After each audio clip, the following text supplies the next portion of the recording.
Сегодня, 22 июня, в 4 часа утра, без объявления войны, германские войска напали на нашу страну. Это объявление по всей стране прозвучало ровно 82 года назад в 12:15, и жизнь почти 200 миллионов человек разделилась на до и после. Началась Великая Отечественная война. Татарстанцы участвовали во всех ее решающих сражениях. На фронт из республики было призвано порядка 700 тысяч человек. Каждый второй из них погиб.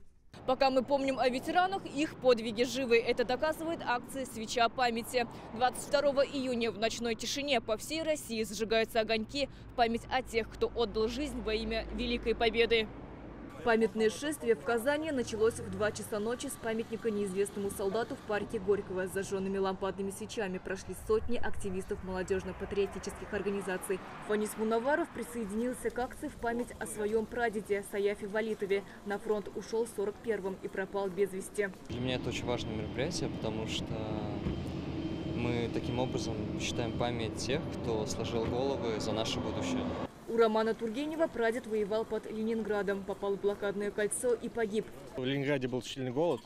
90% всех погибших это как раз от голода. Вот, включая прадеда. Он захоронен на братском захоронении на Пискаревском кладбище. Вот, мне даже удалось туда съездить. Конечная точка траурного шествия – вечный огонь в Парке Победы. В свете тысяч огней всех погибших в годы Великой Отечественной почтили минутой молчания. Мы уже, наверное, лет 6 приезжаем, возлагаем цветы. Если мы историю забудем, значит, наше Отечество можно похоронить. Поэтому нельзя забывать. Даже если говорить про моих прадедов, оба они пропали без вести под Сталинградом. И, конечно же, я их помню и чту. И нам нужно передавать это следующему поколению, потому что мы то последнее поколение, которое видит ветеранов вживую. Этой ночью зажгли в Парке Победы 25 тысяч свечей. Получилась огненная картина войны. Это легендарный танк Т-34, тот самый колхозник Татарии. Так прозвали его в народе. В 1942 году по инициативе молодежи Сабинского муниципального района был осуществлен сбор средств.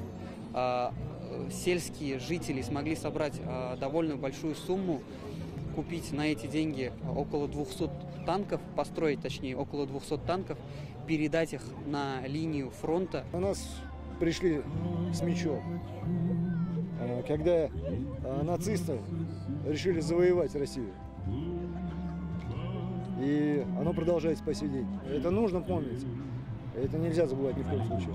Тысячи свечей памяти загорелись сегодня по всей стране. Во всех городах-героях, городах воинской славы и трудовой доблести. Казань – одна из них. Это олицетворяет стела. Сегодня от нее до парка Урицкого казанцы прошли 1418 метров. Именно столько дней длилась война. Сирина Васильева, Вероника Гайнудинова, Алмаз Зиадинов, ТНВ Казань.